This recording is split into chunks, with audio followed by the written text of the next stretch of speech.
Hello there, friends. This is Spencer Michaud, and today we are going to be talking about the new moon in Pisces 3. Welcome to all of you who are stopping by. We're seeing, give me a shout out in the chat box here if you are here. Tell me where you're stopping in from and how you're doing. Let me know that you're here. That's how I know that you're hanging out with me today.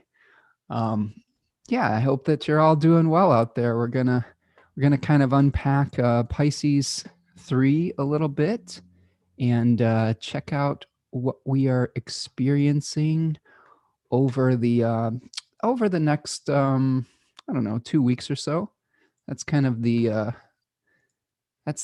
time frame that we're looking at here. The next 2 weeks or so. Hello, Susanna from Finland and Lisa from upstate New York. And thank you for coming today. I appreciate all of you stopping by. Hello, Chernobyl Show. Good morning, Yevgen. Exciting to see you all here today. So today, as we see people kind of filtering in the chat here, so we're going to be talking about the new moon in Pisces today. Hello, Tarja. Another Finland alumni or resident coming through today. Yeah, we're going to be talking about the new moon in Pisces 3. We're going to be doing an I-Ching reading today. We're going to talk a little bit about the first quarter moon square and the full moon that is going to be coming up that is part of this cycle. I wanted to talk a little bit about the story of Pandora and Elpis and Moros today. I just did recently do a video on the sun ingressing into the third decan of Pisces. So check that out if you want to get a more in-depth exploration of Pisces 3. But I will cover some of the things today a little bit as well. Hello, Mira. We've got our whole Finnish crew here today. I love it that we've got I've cornered the market on an astrological country here. So it's always funny to me that there is this one little corner of the world that apparently is a big fan of the channel. But I appreciate all of you, and my Scandinavian roots are right there with you. I've got some Viking blood as well. I have some Norwegian ancestry in my lineage, so maybe that's what it is here. We have Dimfana stopping in here as well from the Netherlands. Very exciting. So we've got quite an international crew here, which is always fun. It is always fun to see everyone stopping in from all corners of the world. All right, so keep telling me where you are located and saying hi in that chat box here. Let me know if you have any questions along the way. Yeah, Lisa's here from New York as well. So yeah, let me know how you're dealing with this new moon energy. We're heading towards the new moon that we're going to experience on the 13th, which is tomorrow, Saturday, in the very early morning hours here on the Eastern Standard Time Zone of the United States. It'll be happening around 5:21 a.m. So we are still, as we record this, moving through the balsamic phase, the dark moon phase. So we may be still losing a little bit of energy today. We may be coming off of the Sun Neptune hangover, I guess we could say. That is an energy that I described in my video yesterday. As I always feel a little bit a little worn out whenever Neptune contacts happen in my particular chart.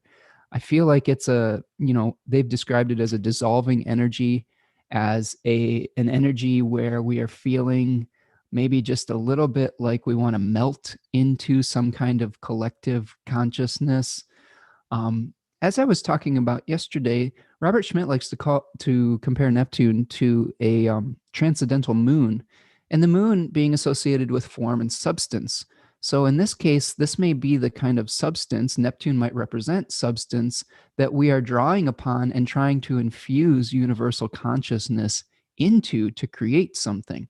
So when we have a Neptune contact, there may be this impulse to kind of separate or dissolve back into that universal substance that may even be devoid of animating spirit. That was a real game changer when I heard Schmidt talk about it in that regard, because my experience has not necessarily been like this beautiful dream with Neptune. My experience has been, I don't want to do anything today. I just want to, I just want to melt into the couch and not think about anything.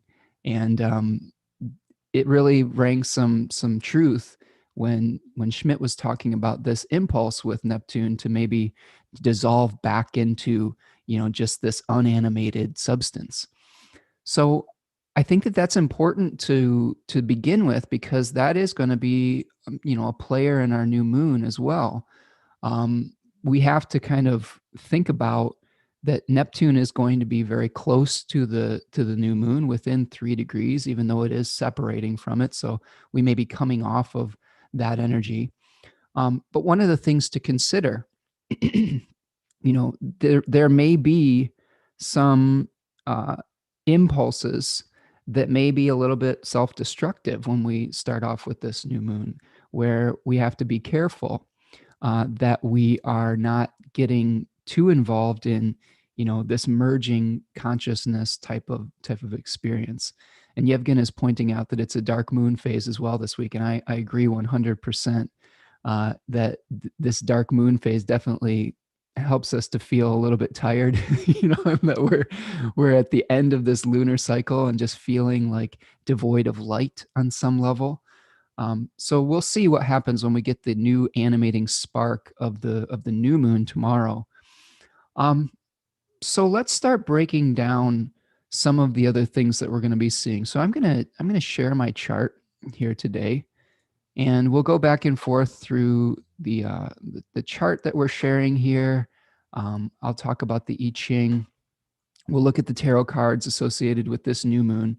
I've got my eye on the chat too. Just remember, I have a 20-second delay from the chat box to what I'm seeing. So I will, if you leave me a question there, I will hopefully get to it as I'm going along here. But we can see here the chart of the new moon on March 13th, Saturday, 5:21 a.m. Eastern Standard Time, from my home location of Michigan. And we can see that one of the things that we're, already looking at is we've got this stack up here with Neptune and Venus coming together with the sun and the moon as well. Now, Venus is in her exaltation right now.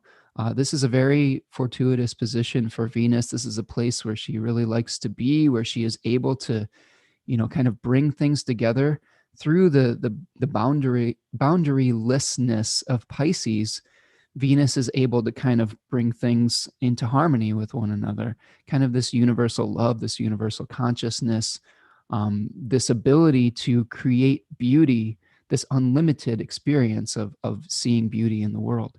Now, when it's coming together with Neptune, though, that can be something where we may be getting a little bit overly ambitious when we are thinking about the beauty that's in our life. We may be perhaps even a little blinded to the reality of our situation. This is Neptune has also been described as an illusion planet that is associated with substances or substance abuse, even where because we may be wanting to dissolve back into universal substance. Sometimes maybe Neptune doesn't necessarily care how you get there. It could either be through something like meditation or spirituality, or it could be through some kind of psychoactive substance that helps take you outside of that ego consciousness, that ego experience. So we have to be careful with that we, through the impulse to return to some kind of unity, that we aren't getting blinded to the fact that this could steer us off course a little bit. Okay, so that's my Cancerian warning for all of you. And Tarya in the chat is saying, my moon is at 21 degrees Pisces in my chart, so this feels like a double balsamic moon time. So tired. Yeah, I agree, Tarya.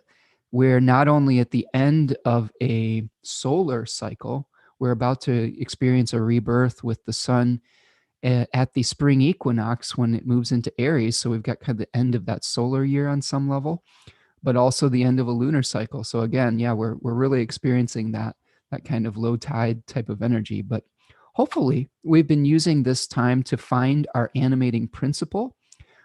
This sign, Pisces, is Jupiter ruled. Okay, so we are looking to bring order back into our worlds. Jupiter was the demiurge that was wanting to create order after, maybe a great battle with Typhon, the great monster.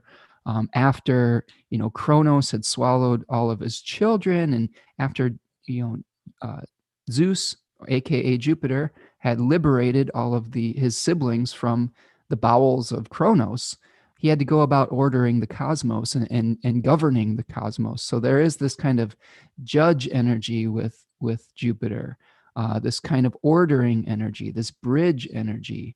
So with the nocturnal expression of Jupiter, this could be where we are trying to create some kind of internal order that may be based on our faith, on our belief system, on the animating creative principle that may begin internally. So a lot of times when we see Jupiter in its external expression with Sagittarius, we may be taking external action based on our belief. But in this case, we are going on an internal imaginal journey that may eventually fuel the new start that we're going to experience when the sun moves into Aries. But again, we're still going through the end of our hibernation phase.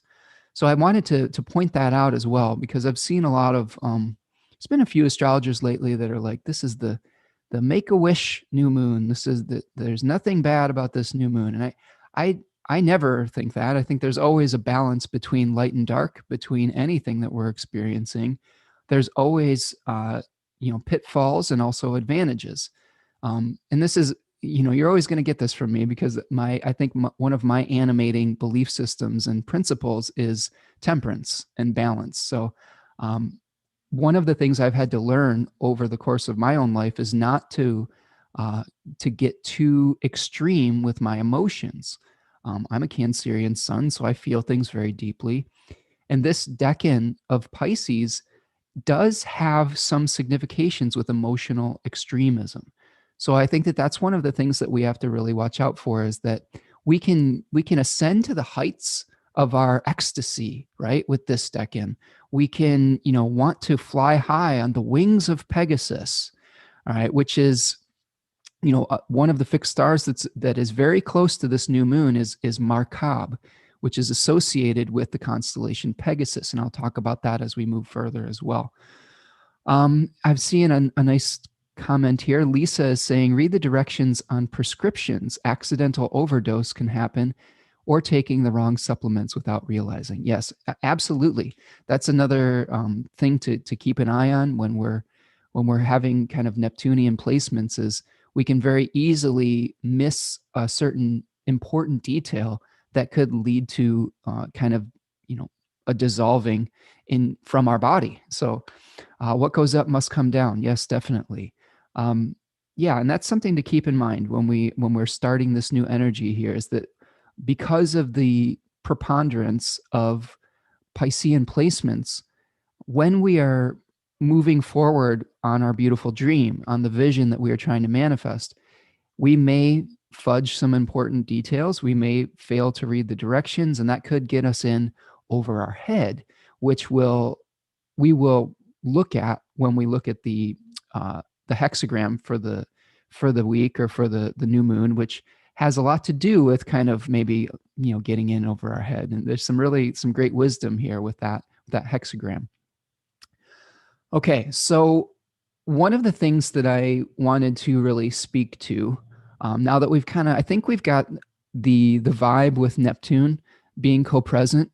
I think that we've touched on the fact that Venus is contributing and probably bringing us some very interesting opportunities if we allow it into our life, maybe even bringing us an oceanic wave.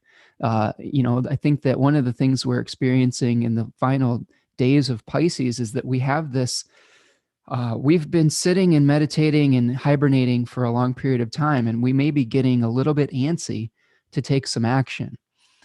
So this is where we feel kind of like we have all this latent potential that wants to be born.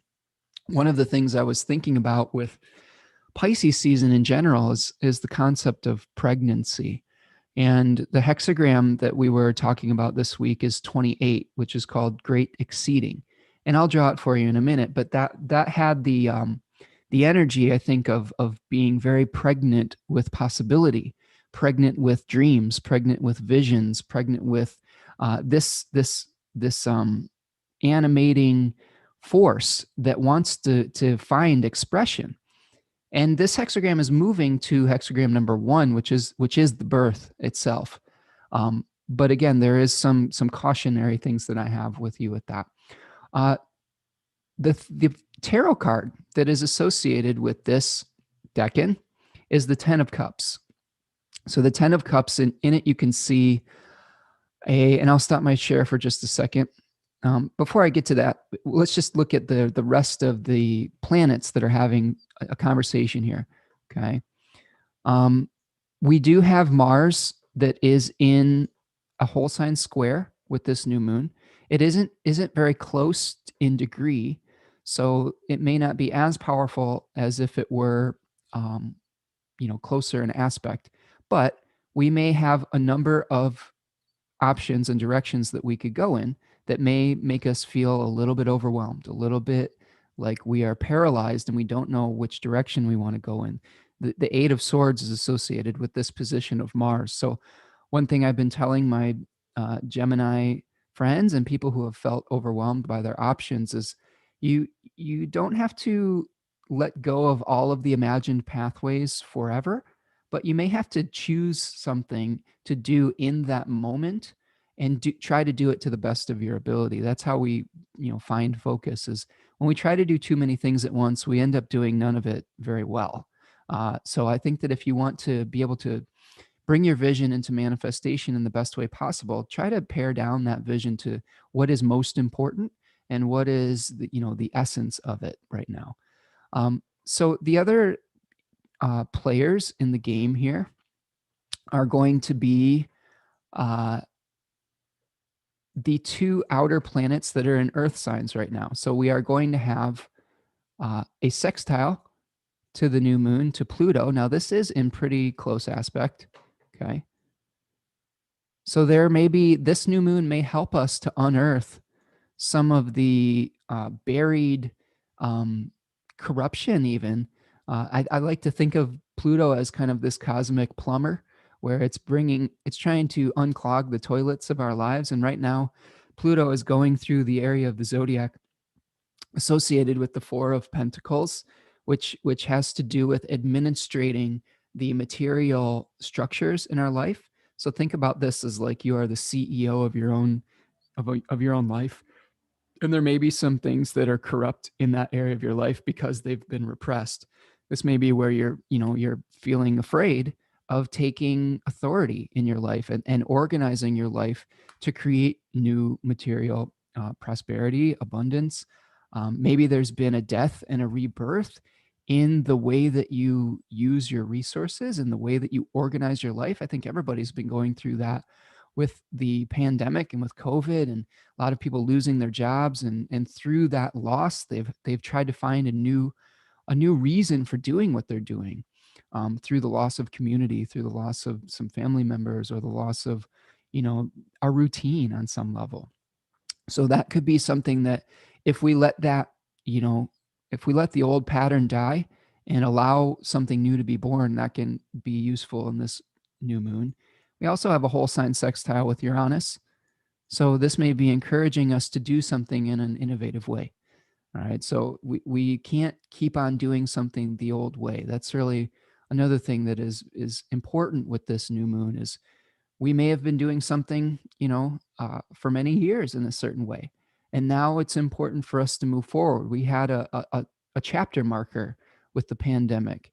It was almost a clearing of the decks so that we can create something um, new that needs to be born. Okay. So that's something to consider. And within all of these births, there are definitely different cycles that we go through with it. There is obstacles that are inherent in the path. There is things where challenges that we have to overcome at the beginning of any new cycle. Sometimes it's very easy to feel overwhelmed because we're stepping into the unknown. We're stepping into a world that we don't have mastery over yet. And that's okay. That's where our courage comes in. That's where we have to be very cautious in the beginning and to make sure that we are not making a misstep. It's very easy when we are trying out something new to make a mistake. Sometimes the mistakes are teachers though. So I think that we have to balance out our cautiousness as far as being afraid of taking a new step and making a mistake, with also our courage to just step out into the unknown and be willing to uh, you know not necessarily have all of it figured out right away. And even if we do slip up a little bit, that will be giving us important feedback to the adjustments that we have to make moving forward. We've all gone through this. This is really what life is in general. Is we're trying out new things, we're getting feedback from the environment, and then we're making adjustments and constantly refining this. If we treat our life like a spiritual alchemical project, we're constantly refining, we're constantly changing how much of one element is here and how much of another element is here. So eventually, by our temperance, by our ability to keep blending that mixture, we will find equilibrium and balance. Okay. All right. So let me think for a second. Let's go now to this uh, 10 of cups that we're seeing here. So just to break down briefly the story of Pisces that we've been experiencing, this is a really interesting concept that I think is very important if you want to do Decanic Tarot. Um, you start out with one decan, one 10-degree section that is sort of like a cardinal energy. Cardinal being the initiatory energy. We have cardinal signs that initiate the seasons: Cancer, Capricorn, Libra, and oh my God, come on, brain, Aries, right? And we also have initiatory energy in a decan. So the initiatory energy that we have to come to terms with is going off in search of purpose, leaving something behind so that we can make a new start. And you can see that in the Eight of Cups, excuse me. In the middle decan, we have like a fixed energy where we have started to maybe, understand what is necessary in this area of the zodiac, and we may have started to have a balance between bringing it into form and the confusion that we started off with. So we see this in Pisces too, maybe this ability to work with spiritual energies to create something new. And then eventually we have the cadent part of the zodiac sign where we see the result. Okay, we see the ending, the end result, the transition that could happen into something else. And in this card, the 10 of Cups, we have what can look like a happy ending. We have an ephemeral rainbow. We have this happy family dancing around underneath this rainbow of these 10 cups of fulfillment. Um, in the second card in Pisces, we may have been mistaking material prosperity for spiritual prosperity. And here we may have finally gotten past that to really find what the vision is that we're willing to sacrifice for. Now that's important because the face ruler of Pisces 3 is Mars. Okay, so each of these 10-degree sections has a planetary mask or a ruler that is helping out this area of the zodiac. And we started off with Saturn, where we had this confusion. We were rejecting some of the material security in search of new meaning. Then we had the Jupiter decan in Pisces 2, where we are trying to find meaning and bring order again. And now we have to take action on that and figure out what we are willing to sacrifice to bring that spiritual vision down to earth, like the nuthatch that we've talked about on this show before, the little bird that climbs down the trees and brings that spiritual vision on into manifestation. Um, the key with this, though, is that uh, not every vision is worth sacrificing for. And that this is really I think the important key with this new moon and what we're experiencing moving forward is Pisces is not a sign that is known for boundaries, right? A lot of the literature surrounding Pisces talks about this people with prominent placements in this sign pouring themselves into whatever container comes their way on the tide, on the ocean tide, right? Whatever the tide brings in, they're gonna like morph to that energy, right? And all the Pisceans in the chat box, you can confirm or deny that. But I've heard some of you speak to that, speak truth to that. Um, but this is the key. We have to be careful and we have to understand what we're getting ourselves into. And I think that this new moon may be equally challenging because of the presence of both Venus and Neptune there. I think, yes, that Venus might bring us something amazing that we could pour ourselves into. So that is I think, the positive. Neptune, though, may make us think that what we're pouring ourselves into is so beautiful or so illusionary that we end up going a little bit too far. And I think that that's the thing to bring into balance, and the thing to remember with this is that Austin Coppock in his book 36 Faces talks about this card in this deck and being the heights of ecstasy, but also the pit of despair. We could have everything to gain and everything to lose in this decan, right? So equally important to make sure that you are aware of what you are pouring yourself into. Um, and so I don't think that it's bad to have a dream. I don't think that it's bad to have a vision. I don't think that it is bad to have hope. Hope is actually part of this decan. It is the daimon or spirit associated with Pisces 3. It was called Elpis, which roughly translates into hope or anticipation. But there are some cautionary tales about hope in Greek mythology. The counterpart to Elpis was morose, which translates to doom or hopelessness. And we have some stories of Pandora and Pandora's box. If you look at my Sun in Pisces 3 video, you'll see that I used an image of Pandora's box on the video itself to help bring some meaning into this. If you're not familiar with the Pandora story, I'll summarize. I read from Hesiod in that video, this book right here, but I'll just summarize it real quick. Basically, the story goes like this. Prometheus, who was a Titan, which translates to foresight or foreknowledge, being able to see what lies ahead, stole fire from Zeus and from the gods, the creative, animating, spiritual fire that helps to create life, and gave it to humanity. So he helped make humanity a creator on some level.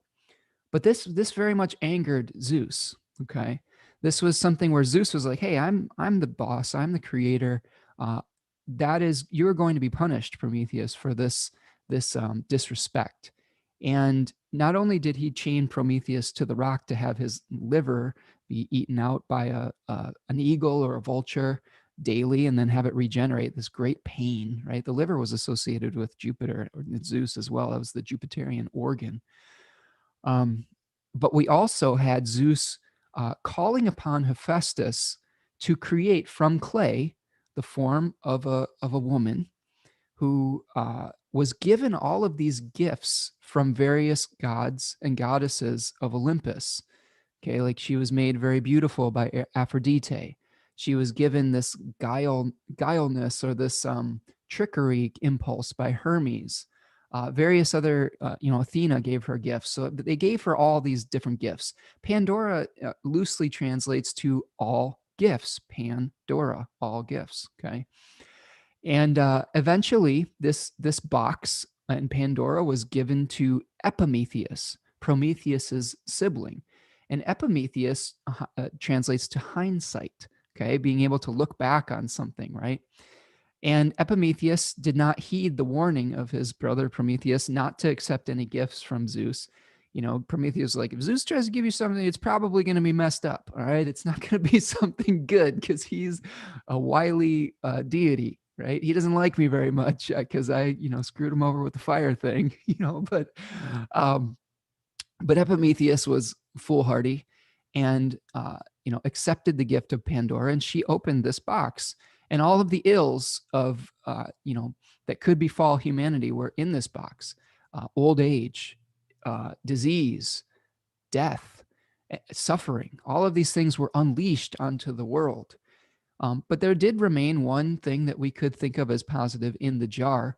And there is actually some literature that I was reading from this book, Classical Mythology, where they brought into question whether hope or elpis was a positive or a negative thing. There was some debate around that.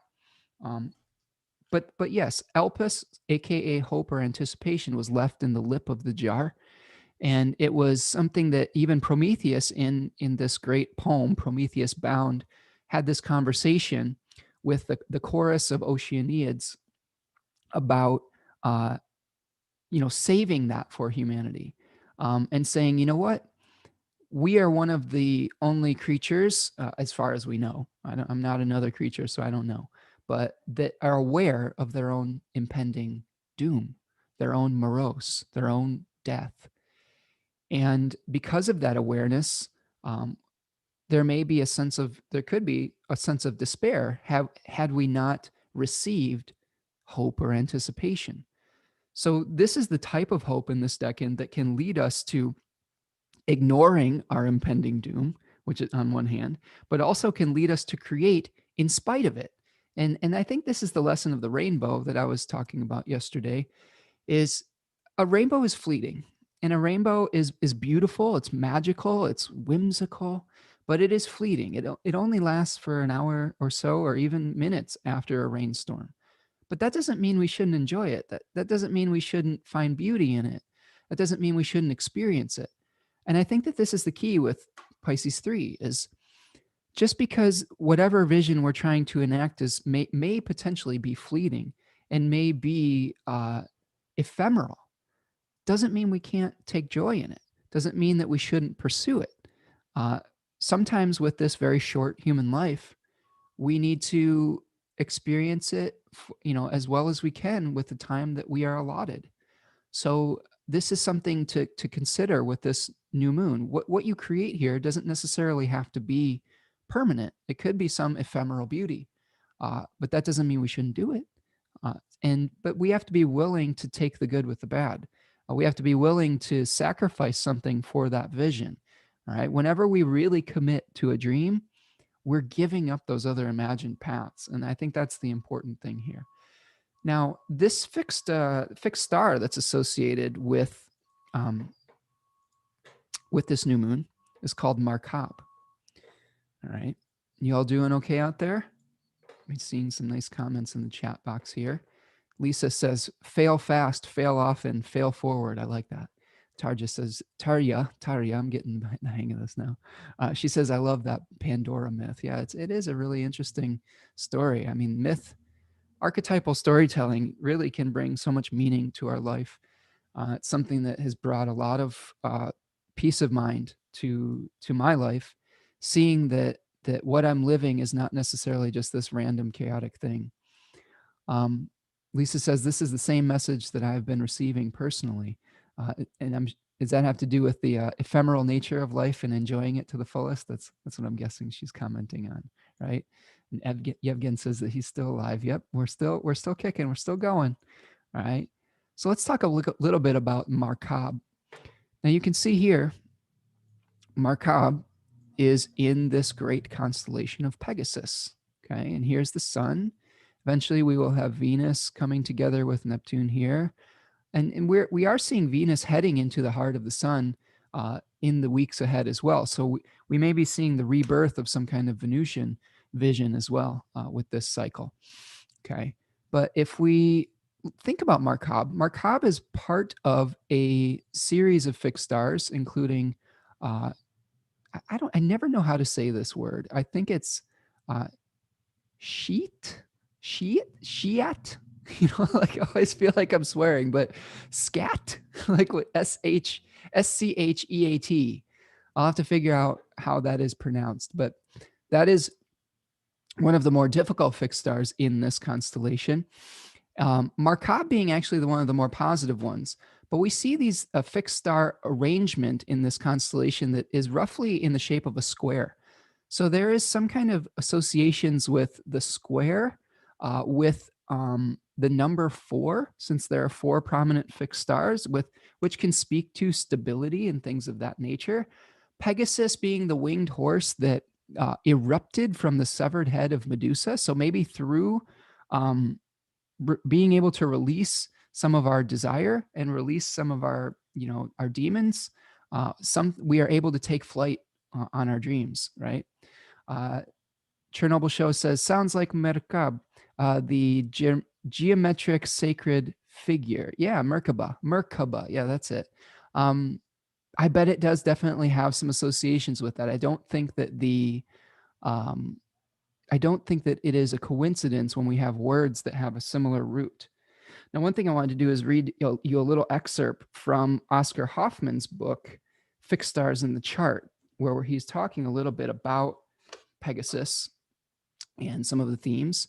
And he describes the hero, or the fated hero, um, named Bellerophon. Okay, so this is part of the Pegasus myth. Of course, we had Perseus, right? But he says that the winged horse Pegasus arises from the blood of Medusa, the sacrificed desire nature.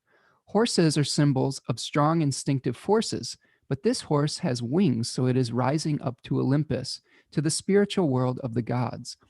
The powerful energy of desire is directed towards the heavens by the wings of wisdom. It is the hero Bellerophon who tamed Pegasus and flies on its back above its enemies. From this lofty position, he defeats his opponents. One among them is the Chimera, a hideous mixture of a lion, a goat, and a snake. Again, one of the children of Typhon. That was the great monster that Jupiter or Zeus fought to bring order back to the universe.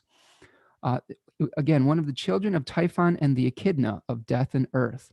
The arrows shot by Bellerophon at the Chimera did not manage to kill it, so he throws a chunk of lead into the monster's fire-breathing mouth, which then melts and kills it. Not for nothing is it lead, as this is the metal of Saturn, the planet of sacrifice, wisdom, and discipline. The warning is in the second part of the story, because Bellerophon, inspired by his first success, decides to make his way to the world of the gods on his own initiative. Zeus is not amused by such arrogance and sends a horsefly, which stings Pegasus, and Bellerophon is thrown off and falls to the earth. Blind and alone, Bellerophon roams the face of the earth for the rest of his life without any orientation or goal. Okay, so Bellerophon is also a child of Sisyphus, right? Another person who suffered from hubris and then was punished for it. And I think that really the lesson with this is that, just because something has worked in the past does not necessarily mean it will always work moving forward. So I think that, again, with this new moon, if you are trying out something new and you find you have some success with it, just be careful that you don't apply that method to everything in your life.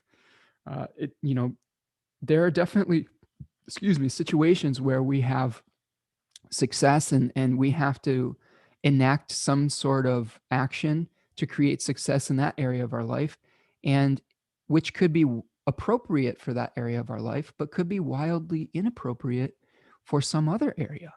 And again, it's kind of like, not getting too high on your own ability, right? I think that even when we are soaring to the spiritual heights, we definitely still have to have that quality of humility. And humility is very closely related to integrity. And a lot of times, integrity is really related to doing what is within our power and within our grasp. Doesn't mean that we don't necessarily try to stretch our wings and go beyond the limitations that we have, crafted for our life. It just means that sometimes, as we stretch our wings, we have to have some kind of ordering principle as far as what we're doing within it. Um, so this may really come to fruition when we are, dealing with Markab. Now, the interesting thing about Markab is that Markab is uh, the saddle of the horse. So Bernadette Brady does talk about this fixed star being a position of stability while we are ascending to the heights of our dreams. So one thing that could really help us out when we are, going forth in this new moon is what thinking about and asking ourselves, what is the saddle that we are riding in? What is going to, what function in our life, what limitations, what rules, what circumstances are going to allow us to stay on the horse as it flies towards Olympus, right? Because you don't bring a saddle with you. You may be flying high in the sky, and you could very easily fall off the back of that wonderful, beautiful horse. You could fall off the vision if you aren't, bringing with you stability and um, a good container for the dream, a really solid container. You might have difficulties sustaining it over time. So Markab is that star that is about the stability within the ascension to the heights of our dreams. So again, that speaks to the balance of trying to find one way to keep a little, even if it's just a little pinky toe on the ground, and stay grounded as we are, figuring out what is next for our animating principle. Okay, so I want to show you a couple more cards. I'm going to go back to the chart, and I hope that you're all doing well out there so far.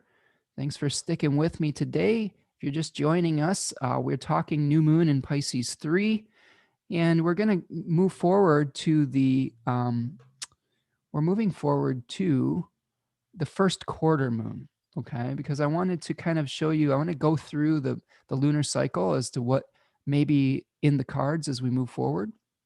So we have a few comments coming in. Lisa says, and vice versa. Not keeping ourselves too grounded, I'm assuming is what she is saying. We have to be, we have to let ourselves fly a little bit outside of our comfort zone. Yes, I agree with that 100%. And then Dimfana Adriana says, Vivian E. Robeson sounds a bit scary in his comments about Markab. Yeah, Mr. Robeson definitely gravitates towards a more negative experience with the fixed stars. I wish I had that book sitting right next to me. I don't. But if you wanted to put in the chat box some of what he speaks to with it, I'd be curious to hear what he has to say. I think I have that on my shelf somewhere that is not within easy reach. But yeah, generally Vivian Robeson has a little bit more negative interpretations of these fixed stars. Oscar Hoffman does talk about the fixed stars of Pegasus being challenging as well. He does say that Markab is the most positive of the four, though. So I guess we can take, we could take some solace in that. Yeah, he says, Shiat, Markab, and El Jineb are stars in Pegasus which represent this story, and as expected have quite malefic effects. Markab on the wing of Pegasus is the most positive, while Shiat, on the contrary, is placed on the left leg, much closer to the earthly mud, and is clearly more malefic. All three stars give the opportunity to rise above material reality and desires, but it will go wrong if human limitations are not humbly observed and accepted. I mean, that really sums it up right there, right? I mean, we're trying to fly on the wings of this beautiful horse, but we are still incarnated in these bodies and have to respect some of the natural law. And some of the natural law includes time. It includes, living on with limited resources. We don't necessarily always have unlimited resources to work through. Doesn't mean we can't manifest more. It just means that takes time and effort and energy. We do have the limitation of only being able to do a certain amount of things at once. Well, I think is the thing. You can do a million things. And in this modern society, we do try to juggle a lot of things simultaneously. But what often ends up happening is we get distracted by things that aren't as important as the one thing that is really important to us.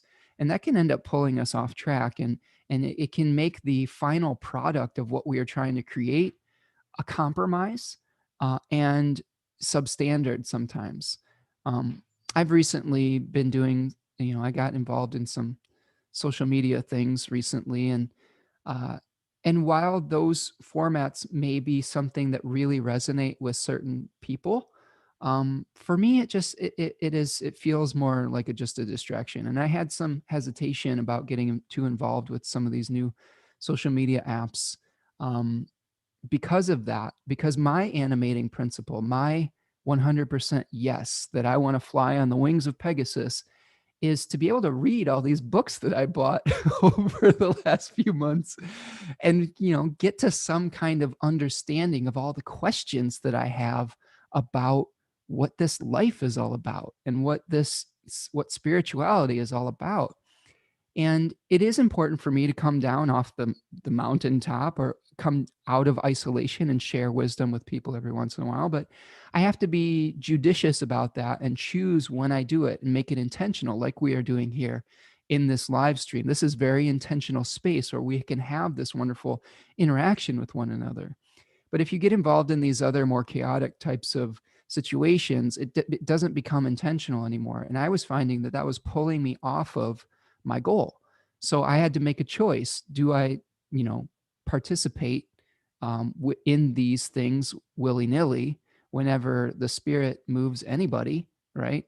Or do I only participate when someone specifically invites me to speak on a topic, which I will, like with these kind of new social types of arrangements? I will, if someone has something they want me to speak on or discuss, I definitely am all about participating. But I am not going to engage with that content in a way where I'm just available 24/7 to, you know, chat with people. That to me is taking me off of my intention, right? We have some comments coming in. Taria talks about books. Yes, she's a reader. I love that, Taria. You are a reader. Lisa is saying that this is sage advice. Thank you, Lisa. I hope so. I hope you're getting some things from this. Adriana is saying with moon injuries from, yeah, I think she's speaking to what Robeson talks about with Markab. So thank you for doing that research for me. She says with the moon, Markab with the moon, injuries from enemies, bad for gain and domestic matters, fairly good health, but many accidents. If Mars be with the moon, death by wild beasts or soldiers. If a malefic be with Singula Orinus, death by human hands. Yeah, I mean, this is something we see with Robeson a lot, is he really likes to tell us all the ways that we could die, like from these fixed stars, which, potentially in the time that he was writing, I think it was, from some of these ancient sources, we get a lot of this from Ptolemy. He was doing a lot of interpretations of Ptolemy. That may have been a time frame where death was always around the corner. Not to say that it isn't now, but we have had some advancements in medical science and in the way that we arrange society and things like that, so that some of these significations we may have to modify slightly to think about them not always represent the great reaper being around every corner, right? And Adriana says influence, and it gives honor, riches, fortune, and dangers, but dangers from fever, etc. Yeah, I think that she's laughing. So I think that we have to take some of the ancient interpretations slightly with a grain of salt. And this is true when we're examining source texts like Firmicus Maternus as well. There is a lot of like in these, if we do happen to upon a cookbook style ancient astrology text, a lot of the time they will definitely talk about worst case scenarios with those placements, which I have seen that manifest.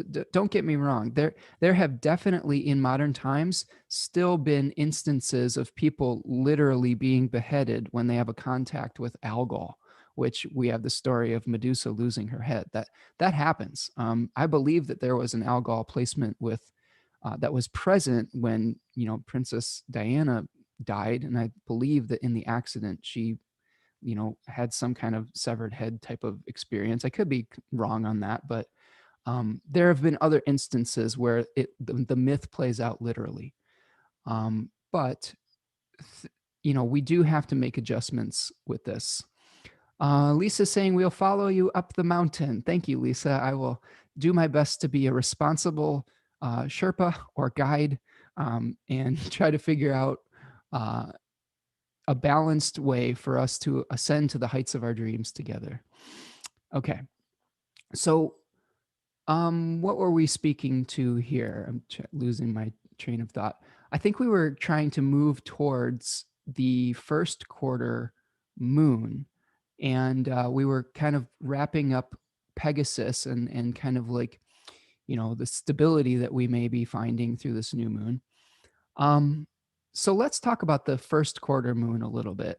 So I want to move forward to the 21st of March, because we're going to see the moon is separating. Now, one thing to consider, this is kind of something that ancient astrologers would talk about, is that the first aspect that a moon makes, a new moon, after we get out of 15 degrees of the conjunction with the moon, uh, will be said to give us a flavor of this new moon. All right, because that was a condition called under the bond.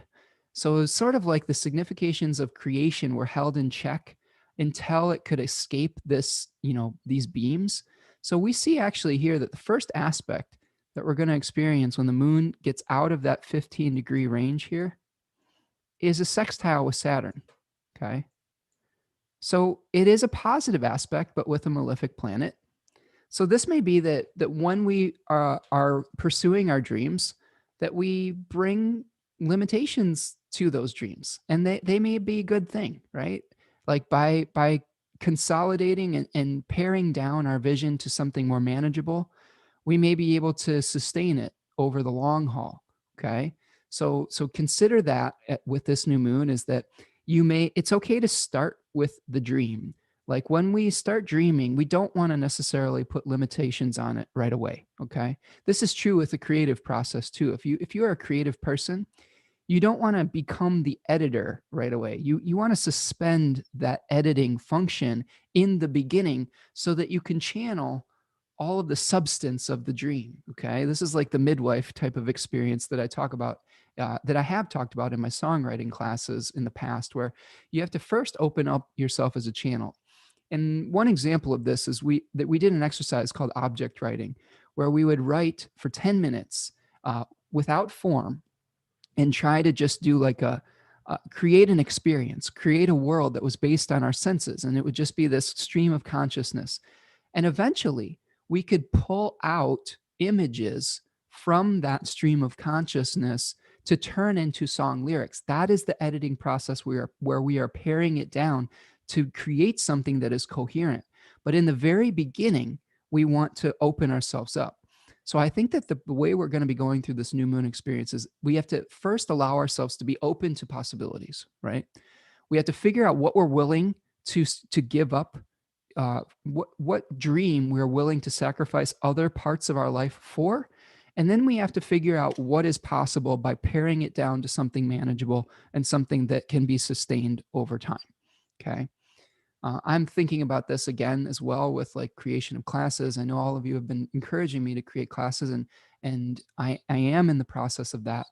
I take my time with it, and I want to make sure that it's sustainable, and that I'm not getting in over my head, because my first impulse when I start something new is very expansive. It's like, I want to do the biggest thing possible. I want to do it all, like, and then over time I have to pare it down into something manageable. And that's the process I'm in right now. I've got a lot of really great ideas. So um, something's coming. It's brewing. It's gestating. I think that that's the phase we're in, the gestation phase. So when we get to the first quarter moon, all right, this first quarter moon is going to be happening around the 21st. So I'm going to go forward here. And we can see that on the 21st, we're going to have a square between the moon and the sun at about 1 degree. Okay. 1 degree of Aries and Cancer. So by this time, the sun will have moved into Aries, we will be like, I'm ready to take action on this dream. I've pared it down into something manageable. Let's go. Let's do it. Right.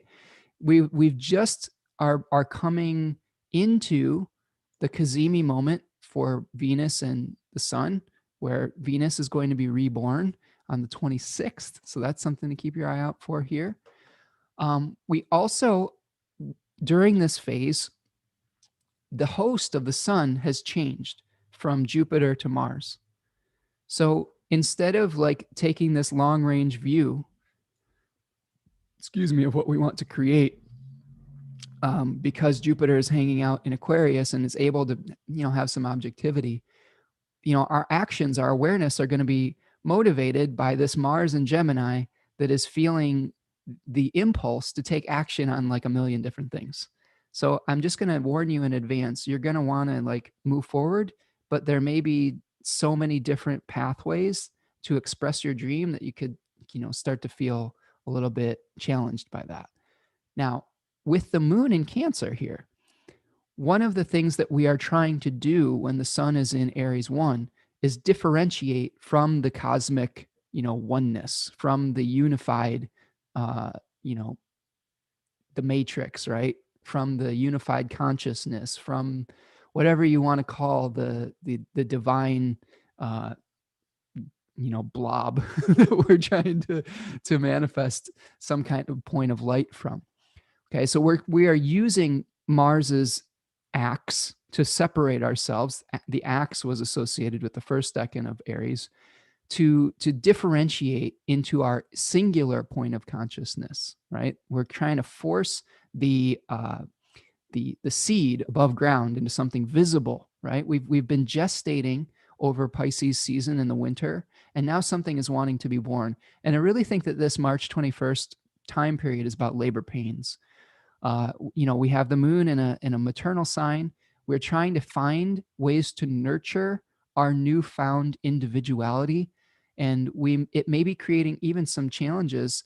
Our individual impulses, maybe even creating some tension within our domestic sphere.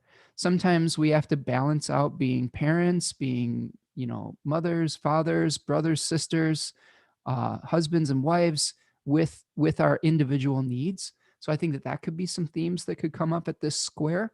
So around this period of time, just make sure that you are trying to check in with the people that you love. And we don't want to pursue the dream at the expense of those people. We have to try to find a way to integrate all of that into our life. Okay. So when we see this movement forward, even to the full moon, and I'm going to clear my drawings here, the culmination of this energy that we're starting tomorrow is going to be happening on the 28th of March, which is right here.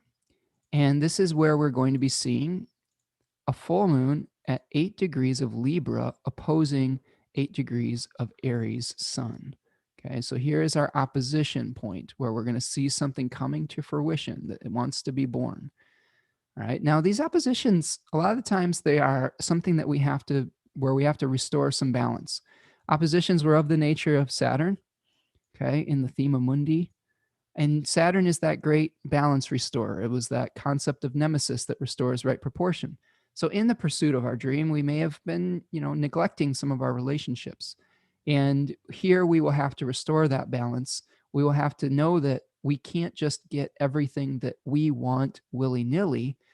We are going to have to make some compromises, and we're going to have to make some adjustments for the other people in our life or through our societies. Sometimes we can't just manifest a dream because of the, in every facet that we want, because of the limitations of our community. We have laws that we have to follow. We can't just like say, oh, I need some money, I'm going to go rob a bank. That's the way I'm going to do this. And that's what I want. So I'm going to go do it. There will be, consequences for that. This particular full moon has the Venus Cazimi kind of moment baked into it. So there will be the birth of something kind of new in regards to that. But it also has this moon that is on the fixed star diadem. And we'll break this down in much more depth at our next live stream around the 28th, probably Saturday or Sunday here, where we are going to be talking about that in depth.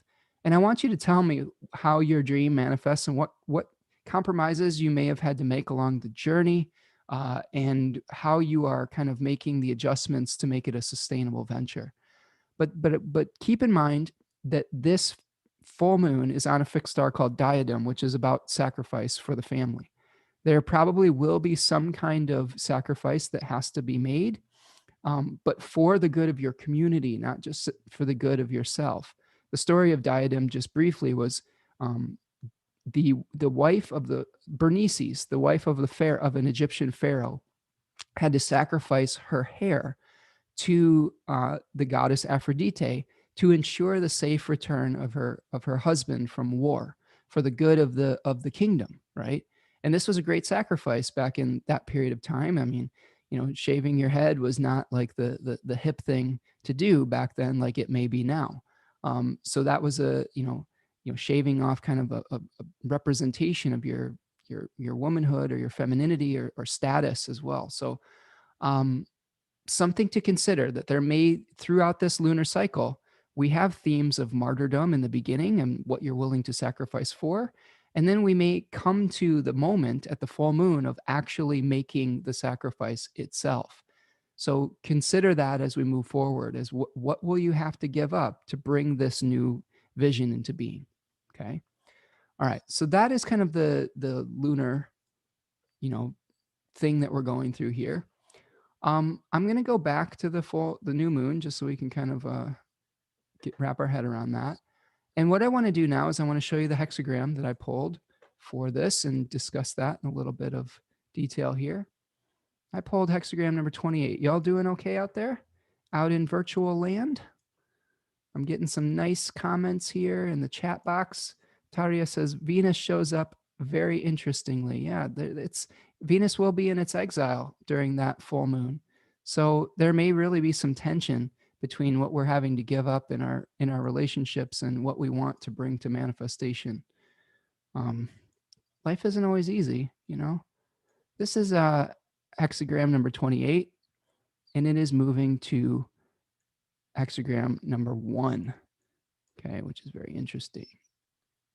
So the hexagrams are a combination of 2 trigrams.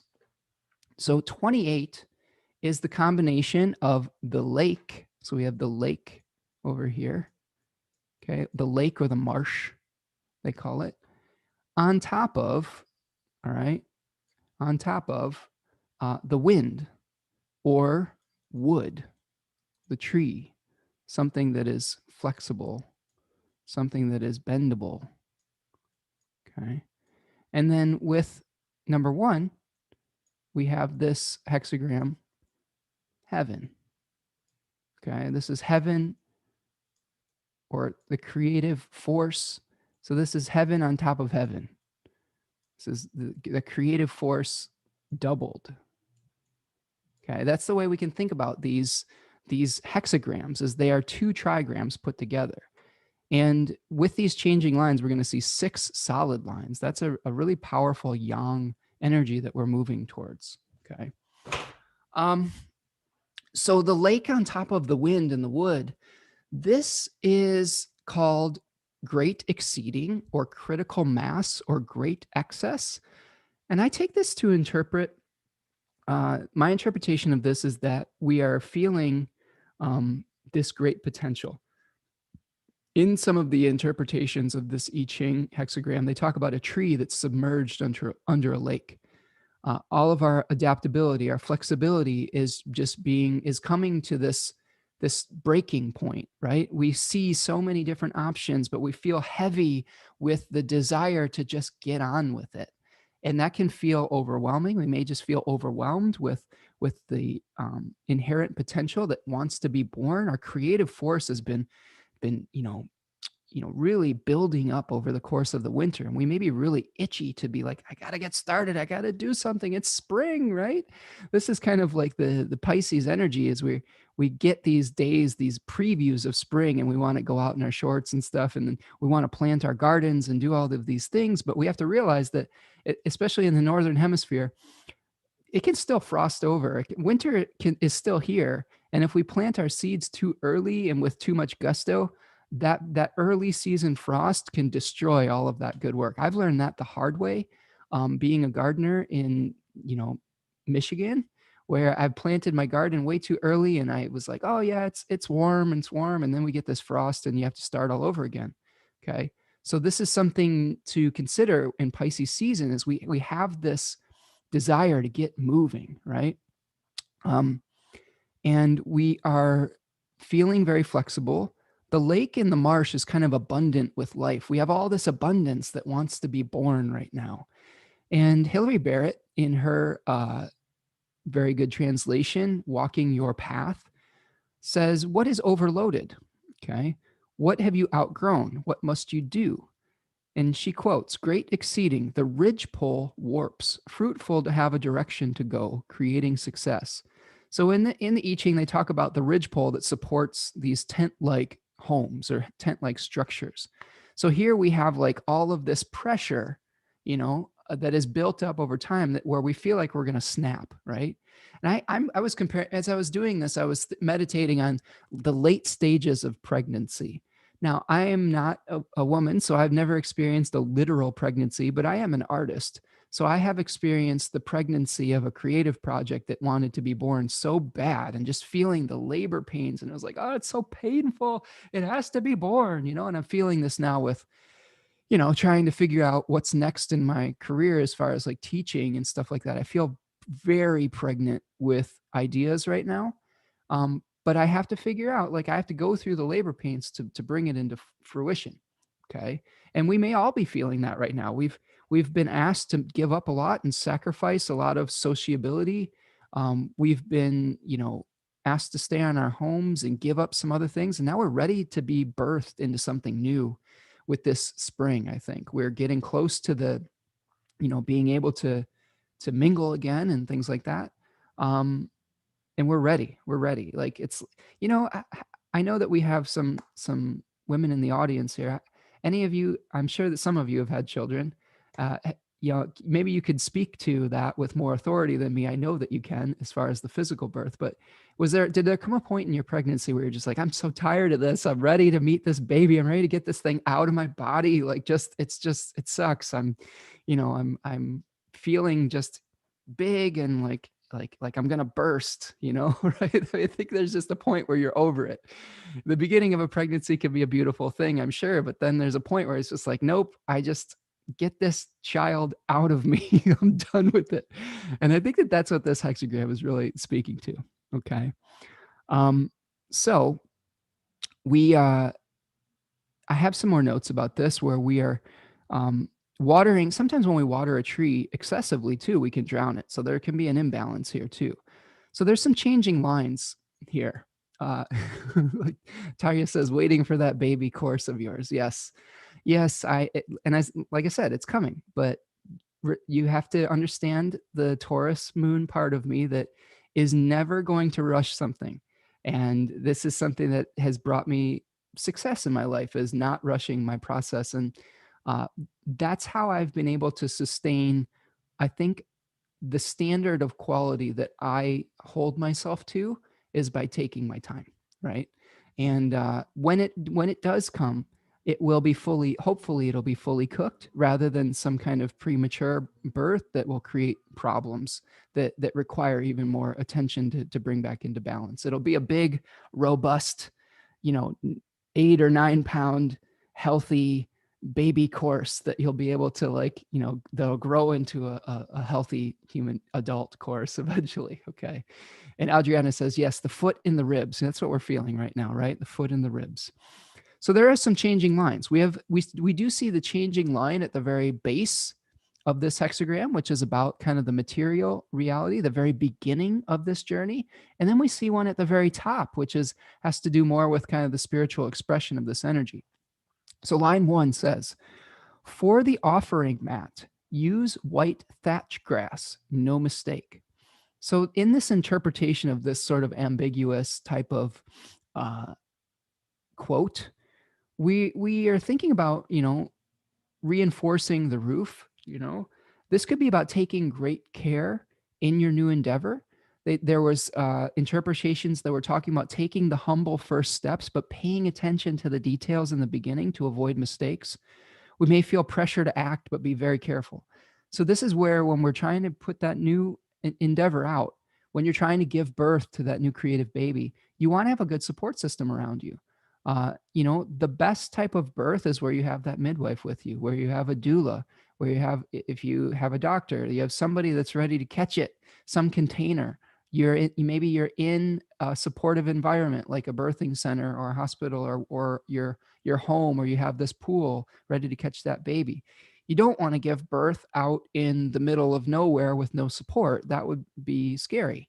That would make it, that would have more vulnerability for the new child.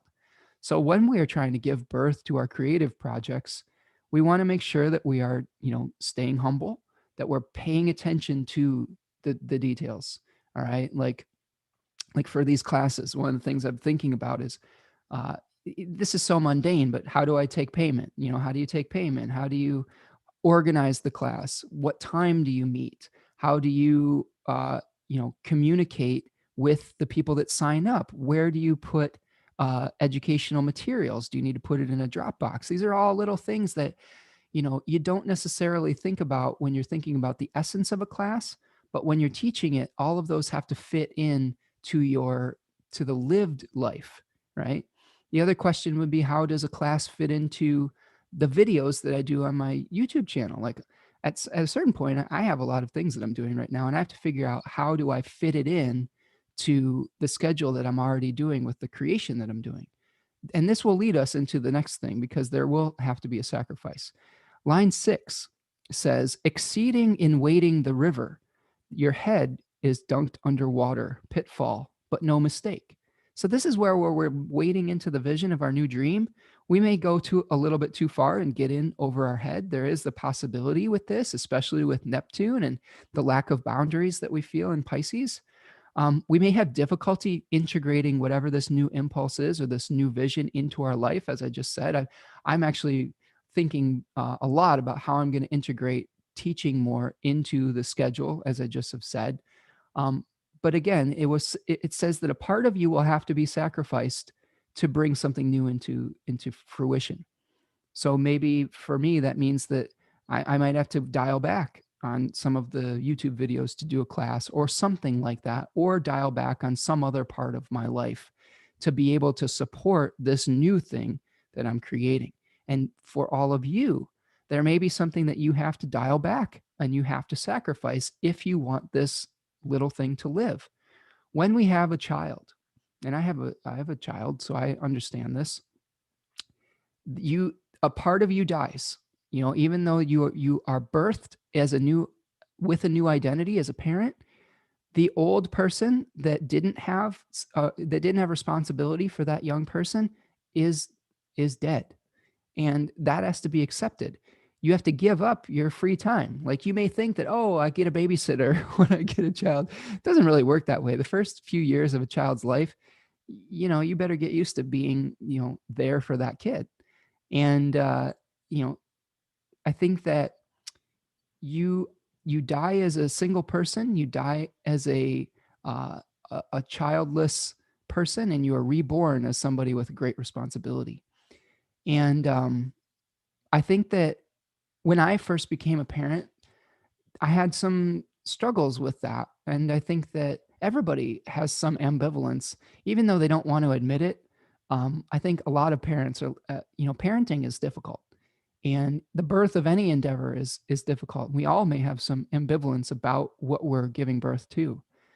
But I think that when we accept the reality of our situation and we fully commit to it, and we sacrifice that old life, that's when we really can give what is necessary, the nurturing that is necessary for that creative child to grow into adulthood.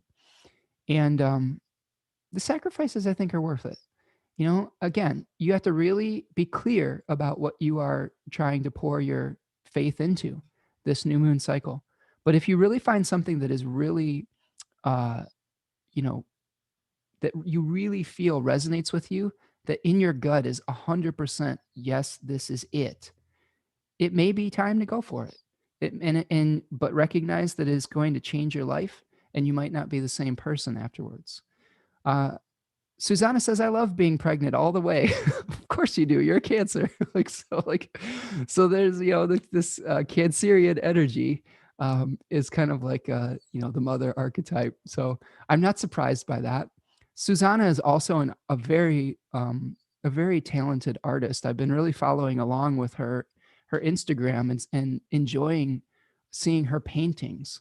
So I think that um, the way that I've used that Cancerian desire for pregnancy is I'm always trying to create things.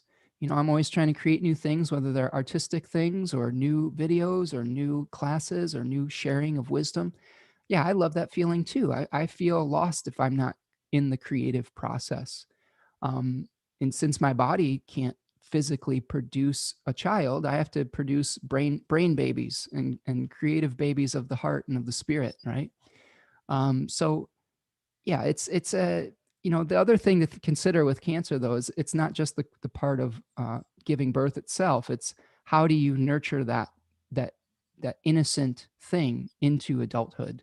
So that's another thing we probably enjoy doing. But follow Susanna on Instagram if you want to see some great artwork. She has a really interesting visionary kind of ethereal quality to her artwork that I really resonate with, probably because we have the sun at the same degree, 15 degrees Cancer. But I really like the kind of the way that she brings in fantasy and just innocence. There's a great innocence to her art that I really appreciate. So Susanna, thumbs up on your artwork. And I know that she's been thinking about diving more into doing her work professionally, and maybe that's part of her new moon story here. I say go for it, Susanna, because you're very talented. Um, so when we are looking at these changing lines, it's changing into creation. That's what this number one is. It's called heaven, creative force, creative power. And number one, here's some questions that we ask. How can you liberate your creative energy? What wants to be created? What wants to be born? And I quote, creative force from the source, creating success, constancy bears fruit. So this is about staying true to our intentions, aligning our choices with the vision when we are creating, because a lot of the times when we create, we make compromises, and we want to stay true to the animating force that we've worked so hard to get through this Piscean season. Tarya says, I have Susanna's painting in my living room. That is amazing. So yes, you are Finnish friends.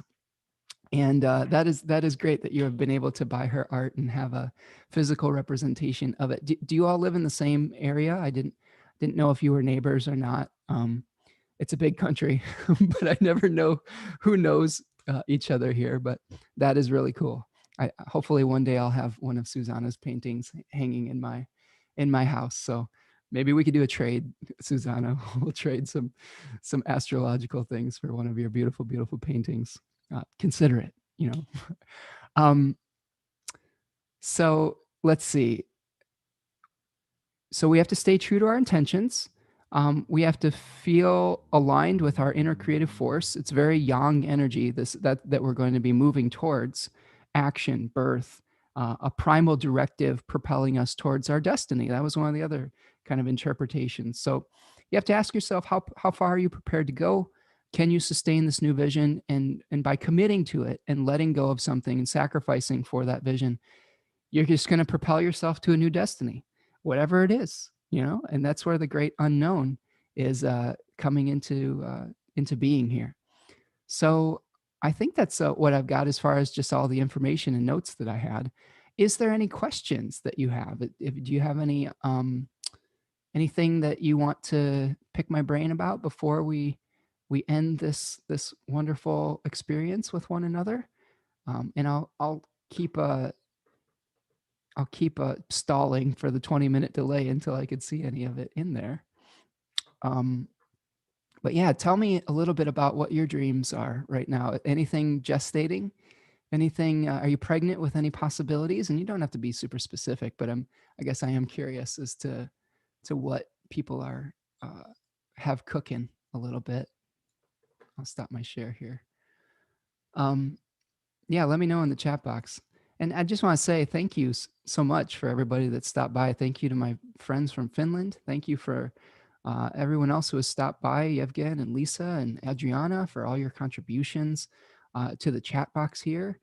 If you're enjoying this channel, make sure that you're subscribed. If you're watching this after the fact, leave me a comment, hit that like button. That always helps the algorithm. If you want to make a material donation to what I'm doing and help to propel me give me oracular space and time to keep creating this content and creating the dreams, you can buy me a coffee or a smoothie, as Tarja likes to say, at buymeacoffee.com. That is so appreciated. All of you who have donated, thank you so much. That takes a lot of the burden of material worry off of my shoulders and allows me to be fully present with this oracular space. And I think that sometimes that helps. You are supporting the birth. You're like my midwives when you're donating, buy me a coffee or buy me a smoothie. You're helping me to give birth to these things, and that is so appreciated. So thank you for all of that. Okay, so I'm seeing Adriana says, propel yourself into a new destiny. Wonderfully put. Yeah, that's what we're doing here. We're going to the new birth of spring. Um, just again, be patient with the process. You don't have to rush it. Uh, Follow the natural law, like the seasons. Okay, plant the seeds, water it just enough to allow it to grow, nurture it, fertilize it when it's appropriate, but don't overwater it. You don't have to, if you water 5 gallons on a new baby, sprout, you're gonna drown it. Okay, so only do that which is necessary for the time, that which is required, and eventually, through your faith and your patience, you'll be rewarded with that beautiful plant and the fruit, and you'll be able to eat the fruit, and then it'll return to the earth. And that's just part of the natural cycle, and it keeps on going into infinity. All right. Okay, I think that's what I've got for all of you today. Thank you so much for being here with me. I really love these chats. I really love interacting with all of you here on YouTube Live. Keep your eyes peeled for more videos from now until the full moon, but I will schedule another live stream somewhere around the 27th or the 28th of March. So then we can all check in with one another and see how the vision is going, how the birth is going. Okay, so that's what I've got for you today. I'll see you the next time. Remember to be kind to one another as you go through this, especially with Mars and Gemini. Think before you speak. Try not to use those words as weapons. And most of all, be kind to yourself through this process and be gentle with yourself so that, self-acceptance can really lead to a better birth as well. Forgiving yourself for not doing more. That is one of the things that can really lead you to a better manifestation. So have a great weekend, everyone. Have a great new moon, and I will see you the next time. Take it easy.